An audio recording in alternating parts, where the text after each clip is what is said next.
Well, thank you for staying with us. Time now for the news review, and we're joined by Liz Asari, who joins the conversation this morning. A very good morning to you, Liz. Thank you for your company, as always. Thank you for having me. How's Tuesday treating you? Well, it's good. Once I'm waking up, once the Lord's grace is available, it's a good Tuesday. We thank the Lord. We thank Him for His many mercies. Well, let's quickly get into the papers, and later on, maybe I'll have you share your thoughts on some very important matters of concern as well. But we start with the Daily Graphic newspaper. Green Ghana exceeds target, over 22 million trees planted, and over 22 million tree seedlings were distributed for planting on the Green Ghana Day last Friday, the Forestry Commission has revealed. Now, although the national target was to plant 20 million seedlings, that is, tree seedlings specifically, 22,671,696 seedlings were distributed across the 16 regions of the country, out of which 40.2% were planted in forest reserves, while the remaining 59.8% were planted on off-reserve areas. Additionally, there were 55 different tree species among the distributed, with 17 million being timber species, 3 million shade trees, while ornamentals and other species accounted for the remaining seedlings. And so that is what we're being told. Pictured here, Benito Wusubio, the Deputy Minister of Lands and Natural Resources, speaking at the conference. But the other side of this entire situation, questions some of us have been raising. Good move, especially considering that a few years ago we were told we had lost 60% of our forest cover. Just about a year ago, 80%. So it is indeed a tricky situation. But the trees we planted last year, what account are we giving for them? Mr. President says about 80% of them survived. Here we are being given specifics. In that, we have no specifics. Where are the specifics? And how do we ensure we got value for money from the previous planting? That's what, some of the questions some of us have been raising. Your thoughts? Yes, and I ask the same questions too, because if we keep planting trees and then they're not germinating, or we are not taking good care of them, then it's like we are throwing money down the drain. Right. If we are planting 22 million trees, then we are ensuring that 22 million trees are going to sprout up and give the shade and give the afforestation that we want. We know that it's important to have the trees because it absorbs a lot of the toxic in the atmosphere and gives us carbon dioxide that has its own advantages. And then again, it's good cover because when it rains, then we know that our grounds would not suffer a lot of erosion. And so we need to pay particular attention. And when we talk about specifics, we're not talking specifics just in terms of money. We are just making sure that the people who are planting the trees are ensuring that the trees are beneficial to us. Otherwise, then why are we planting them? So then we need to take stock. We need to make sure that the trees that we are planting would give of the best for us. I remember when I was young and I was saying to a couple of youth a few days ago, you could walk from Holy Spirit Cathedral to the stadium area without the sun hitting you because there were trees on both sides of the road. You were walking under shade. Today, it's not like that. In a time when we used to go out to play, you could go out and play knowing that you'd have a conducive environment to playing. The sun would not cause too much havoc on your person and on your skin, even though sunlight is good. And so there were those things that we had then. Right now, the whole atmosphere looks bare when you're going out. It looks very bare. So it's important to replant the trees that we have cut them. Really important points you're noting. And again, you might even want to, embark on this entire exercise to know where the trees did well, the seedlings did well, and where they did not. and what you can do to, mitigate destruction or whatever of these tree seedlings before they are grown enough in those communities. But it appears we've just been, hopefully the Lands Ministry and the Forestry Commission specifically would be able to give us some more scope on these questions that we're posing. But other stories in the Daily Graphic, were you about to make a comment? Go ahead. I think you said that it's important to know what kinds of soil that we are planting the trees in. Because if we are not taking account of the soil and we are just planting trees anywhere and everywhere where we think that there is space, then we probably would run into losing some of the trees. Well, in other stories, 3 teenagers drowned. There's also repair works on motorway cause heavy traffic, and second quarter graphic business Stanbic Bank breakfast meeting today. I'll bring you more details of that. We'll be bringing you the live event this morning. But let's look at the other stories, 2 major ones on page 16 of the newspaper. So 3 teenagers drowned. That is just a sad, sad, sad development. 3 lives snuffed out just like that. And these 3 teenagers have, in 2 separate incidents, drowned in a swimming pool and a stagnant pool. The 2 incidents occurred at New Aplaku in the Ga South municipality in the Greater Accra region and Asari Krom near Gomwa Budumburam in the Gomwa East district in the Central region last Saturday. Oliver Ayete Tete, 17, a second-year student of the St. John's Grammar School in Accra, and Christabel Ejekumwa, also 17, and a second-year student of the Methodist SHS in Salt Pond in the Central region, got drowned in a swimming pool at the Lion of Judah Foods and Events Center at Aplaku. The third person, Patrick Nyako, 17, a final-year student of the Opaikuma DA Junior High School, was found dead in a stagnant pool left at an abandoned quarry site at Asari Krom. And these are very sad incidents. You would recall a list that in recent times we also had the incident of a man together with his cow, also in some floodwaters and getting electrocuted. Really, really, really, really sad development here. But the police is on the beat, and that is the reports there. Just to add, a distraught Josephine Amwa, Christabel's mother, told journalists that her daughter had left home at about 9 a.m. when Oliver, a family friend, asked her to accompany him to repair his phone at Kaswa.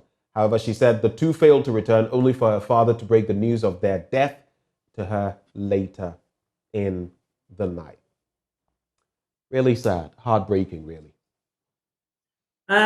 Did you say that they drowned in stagnant water? So these 2, the 2 of them drowned in a pool, the other one in stagnant water. Okay, and the pool, I guess, was in a facility. So yes, then the question arises. The Lion of Judah Foods and Events Center at Aplaku. That's where the first one happened with the 2. Yes, and I'm just wondering, don't they have lifeguards on duty? Or they were swimming at a time when they were not supposed to be swimming? I think that the facility has questions to answer. And if they were there, is it that there was nobody around to notice that they were drowning and they could be saved? These things most of the time are worrying, and when you're going out to places, facilities, if they don't have the requisite staff for some of the facilities, and I don't think that the facilities should be operating. I don't think that the swimming pool should be operating if they don't have a lifeguard on standby. But I want to know better particulars. What exactly were they doing there? Was it a weekend? Was it a day when they were supposed to be in school? So there are a lot of questions that are running through my mind, and we will need answers. But for the stagnant water in the quarry, I mean, what was the student doing in the quarry? And if that is a place that has been abandoned, what was he looking for there? I mean, if it has been abandoned, why hasn't it been closed? Why can people go into it? So still, you need to have answers to certain questions. And I think that we should be particular when we are dealing with some of these things, finding out from who owns that quarry, and whether it's functional or it's not functioning. And if it's not functioning, why hasn't it been properly closed? If that stagnant water has collected in areas that have been dug already, why hasn't it been refilled? If you're quarrying for stones and you've gotten your stones or you've gotten your sand, why are you leaving a place that can accumulate water and cause havoc? So I believe that the two facilities, we need to question the people who probably are operating there or are running those facilities. There's also the story I'll be bringing you shortly, but let me stay on page 16 of the Daily Graphic for now. Repair works on motorway cause heavy traffic, and commuters who use the Tema-Accra motorway have had to brace themselves for some weeks of gridlock along the stretch as officials race against time to complete the rehabilitation of the damaged La Klapa river bridge near the Accra abattoir.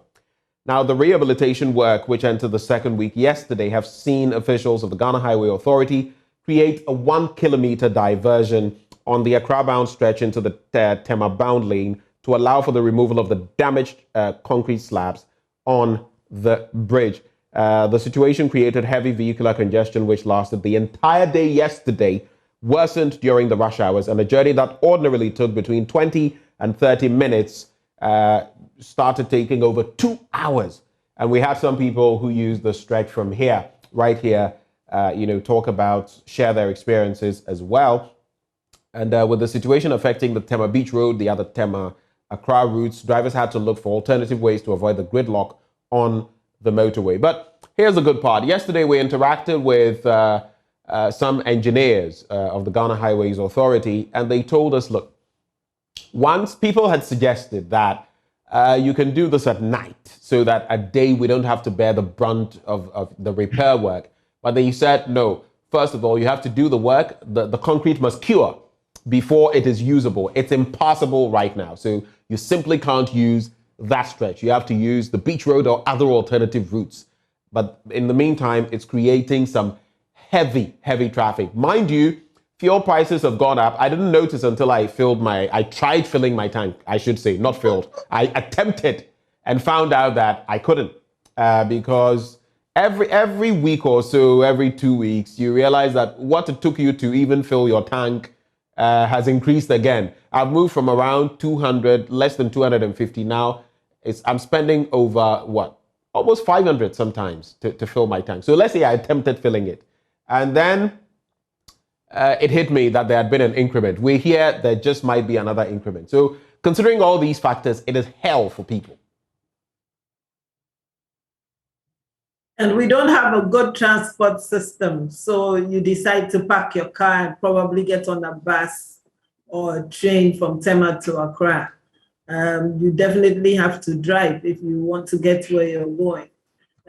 So then there's a lot more problems that are being caused. And again, in Ghana, we don't know how to pull cars. I mean, if you're a family of 4 and all of you are coming to Accra, everybody has to drive because everybody has different activities to do. And if we had a good transport system, it would help us. Again, repairing the road in the day, and I'm wondering why they started on a Monday. What happened to Saturday, Sunday, when you don't have that many people coming into Accra or going to Tema from Accra? Because if you look at the magnitude of traffic during the weekdays, you realize that a lot of people are coming from Tema and probably outside of Tema to work in Accra, and then they have to go back. But if it's weekends, most of the time you realize that people would rather stay home or would stay in Tema because all their activities would probably be around Tema. So what happened to Saturday and Sunday? When he says that you can't work in the night, I beg to differ because I've realized that most of the countries that do repair works on the roads do them in the night when the roads are not being used. So it is not that they technically can't, but there are logistical issues. But apart from that, the point to be made is that they are saying it's not motorable. It's a bridge they are fixing on the stretch, not the real patch of road. It's a bridge for now that they are fixing with slabs, falling and all of that. And they say once the repair work is ongoing, no one can use the stretch, at least until the concrete cures. That's the whole idea. And if they're the ones who, if it's the roads and highways that is doing that work, why haven't they looked for alternate routes? Why haven't they made it such that it's easier for people to know where to pass? Well, then, some of that has been done. The problem I feel was the lack of proper dissemination of information. So a lot of people were reaching out yesterday only to find out. In fact, people got into the traffic, they got stuck from the Ashaiman end, the overpass and all of that before they realized, oh, this is the situation. So I think it wasn't so much of not letting people know, because people always have alternative routes. But the problem was people didn't know ahead of time. And that is why I feel there wasn't proper dissemination of information so that most people would be aware that the work was ongoing. Yes, but still, even if they had done their work properly, then you would have had them put road diversion signs. And then they probably could have had MTTU to help ease the traffic. So people don't have to sit in traffic for 3 hours, leave home early and get to work late. I mean, as a result of no fault of theirs. And it becomes like you're talking about your petrol, sitting in traffic with your engine on, not knowing when you'd move. Costs a lot. Right. And I was listening to you talk about trying to fill your tank and the fact that petrol will be increased again. And yes, but your salary has not been increased. Your salary is still the same.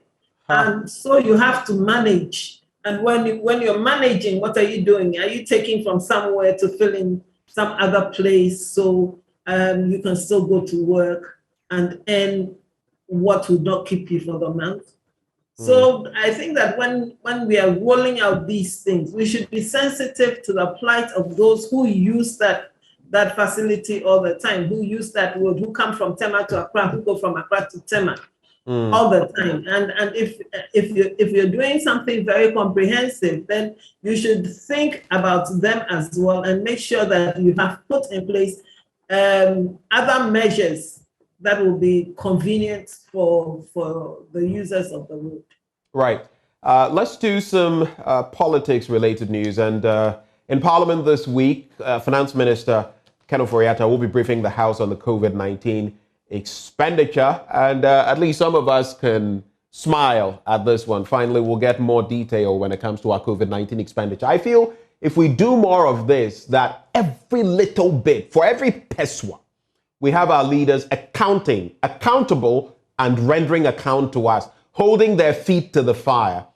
Over time, they'll realize these people know they play. You can't get away with, shoddy procurement this or just putting out this or that. You must give them the facts and the figures. And that is where we, the media, the fourth estate, come in. And by God, we're going to do our work. But positives here, definitely. Many positives.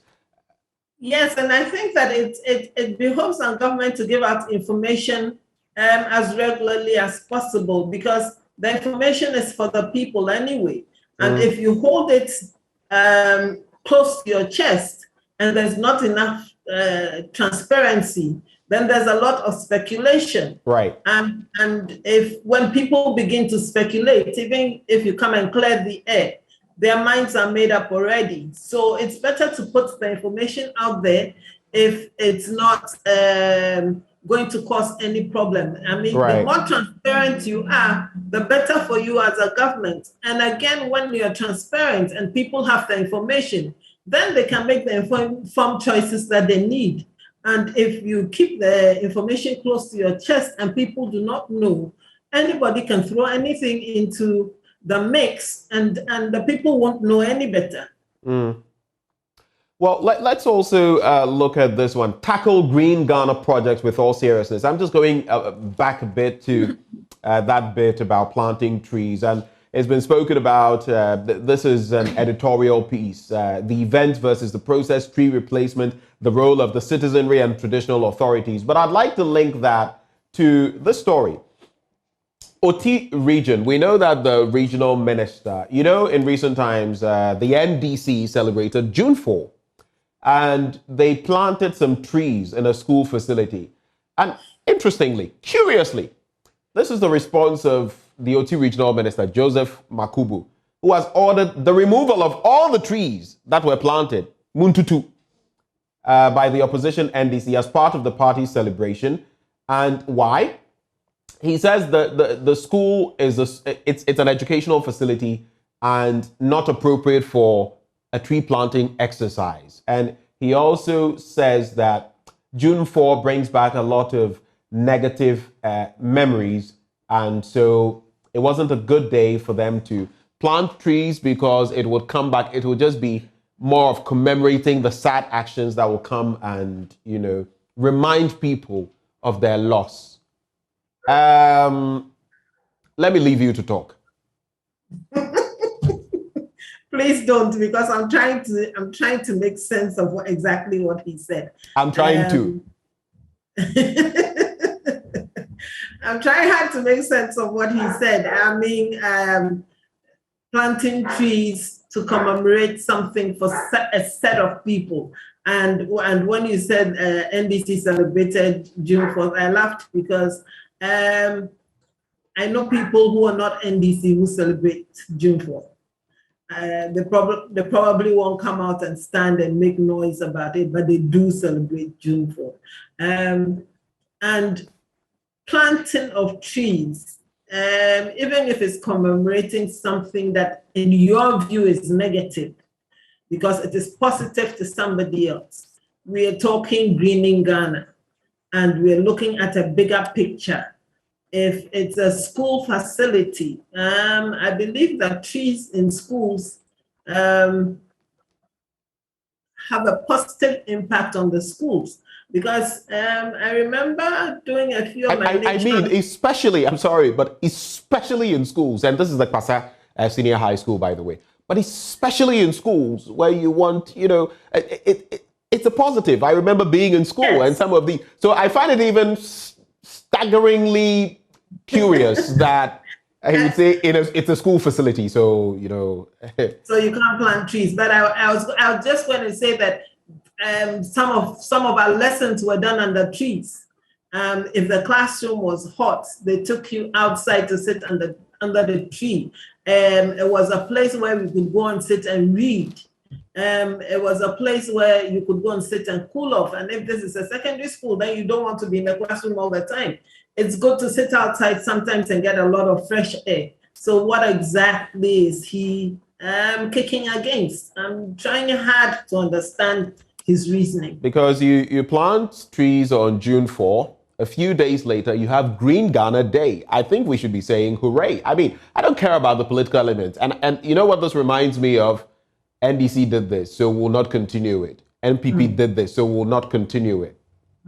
That's why we are where we are. We are too polarized as a people. Exactly.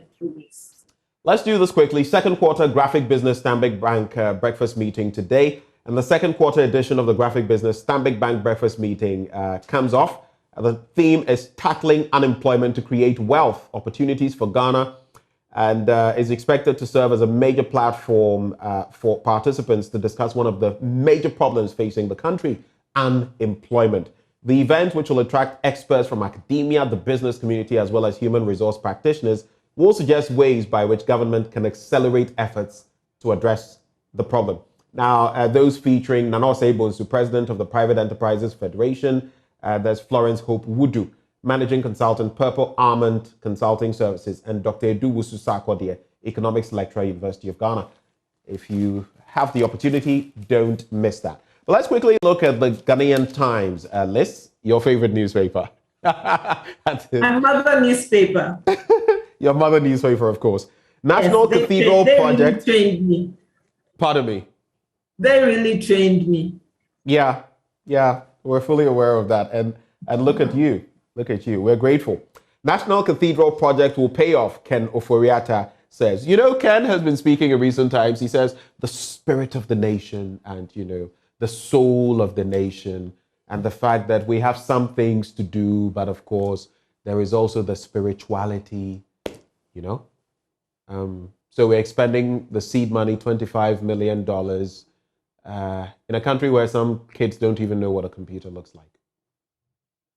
And, Some of these matters, I'm getting tired, but it's nearly skipped my mind. Let me just add this list. So the other day I was having an interaction and I had one of the panelists, I've forgotten whom, talking about the fact that, oh, I don't know whether it was, okay, I don't want to hazard a guess because I may miss it.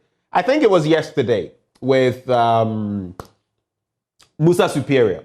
And it was talking about the fact that money was expended for the National Mosque as well. There's a statement from COMOG, the Coalition of Muslim Organizations Ghana, and basically they are debunking that. They are saying, just to quote, "We, the Coalition of Muslim Organizations Ghana, on behalf of all Muslim organizations in Ghana, wish to state unequivocally and without any fear or favor that not a single peswa from the state was contributed by any political regime to the construction of the Kanda National Mosque." You know, some have used that to say that, well, we contributed here, so if we're doing same for a national cathedral, no wahala. But this is Komok saying, na lie. It never happened. I think that the National Mosque, if I remember correctly, was a gift from Turkey. Exactly. The same point I made yesterday. Yes. And so I don't think that any national contribution was made to the building of the mosque. I've tried hard to stay away from discussing the cathedral. Because but Liz, why? I mean, some of us have got flack, almost as though we were demons for talking about this. But the fact is, it beats me. We have so many needs. Exactly. Sometimes I want to tear my hair out, what is left of my hair. You have so many glaring needs, and you're going to build a national cathedral. Yes, and for the amount of money, you hear people say that, well, all our problems won't go away. That's right, all our problems won't go away overnight. But what are our priorities? I mean, what are we looking at first? It's good to have a house of God to go to as a nation. But looking at the crisis that we are in at the moment, is that what we want to focus on when we have so many other priorities that would augur well for the well-being of the people that you want to go to the cathedral to pray? And so for me, it's a very worrying stance that government is taking, and those who are in certain levels of leadership are taking. I think that even if we speak about it now, people's minds have been made up, and so it won't stop. But I look at it as a failure on Parliament. I think that the legislature has failed as a nation, because if they're the ones supposed to be agreeing or giving the go-ahead, they are saying some of these sums were not brought to them. They have said that some of these were not brought to them. The finance minister counters that, but the rhetoric of some parliamentarians on the minority side is that we never were even aware of some of these sums of money. So sometimes you even ask yourself, fact, fiction, you look at the budget and so many things to be looked at. But it is what it is, isn't it? Okay, but still, even if they were not aware, now taking the money out, are they not aware? I mean, the money has been taken, the money has been spent or is being spent. What are they doing as parliamentarians? Right. Let us just hear them say. Let us see them do. I mean, Can't there be a group that will go and sit at Ministry of Finance and say, no, this and this and this and this is not right? They are representatives, and so they should be speaking for us as a people. And if the people are crying out and saying that they need other priorities to be taken care of instead of the cathedral, why are they sitting and saying that they're not aware instead of acting? All right. Let's wrap on, so I'm just reading these headlines, and you can wrap in some, we have to go in about a minute, so you can wrap on this final issue of the Islamic SHS. The Finder newspaper, just those headlines we've not done yet. Africa needs to build capacity of its workforce. That's according to Nana Akufo-Addo. The Daily Guide, Bawumia cuts off a 167-kilometer highway. And then this one I want us to wrap with in about 30 seconds. Police fired tear gas on rampaging students, and 20 Islamic SHS students hospitalized. That's the final issue. Your take on that? I have said that when it comes to the police and crowd control management, they do poorly. They do poorly because they always, I don't know if it's a knee-jerk reaction that, well, these people are demonstrating, so disperse them. And it doesn't matter how you disperse them as long as you disperse them. And there's no... The police has admitted its crowd control was poor. Yeah. It always is, and you wonder why they can't get a hang of how well to control crowd. Right. I thought that it was one of their expert areas, but they're not doing well in crowd control at all. Okay. And yesterday when I saw the students who were collapsing, I was appalled, because if you have anybody close to you who is suffering from asthma, the person does not want to go near tear gas or any gas for that matter, because anything can just trigger an attack. And right. I'm sure that's what we were seeing a lot of yesterday. And the children collapsing and things like that. I think that the police should up their game when it comes to control. Thank you, Liz, for joining us as always, and do have a beautiful day. Thank you, and you also have a good day.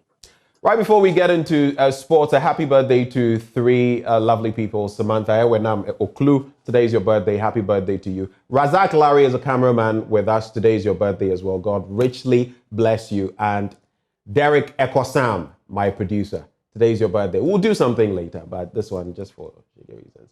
Happy birthday to you, producer one. Up next, sports.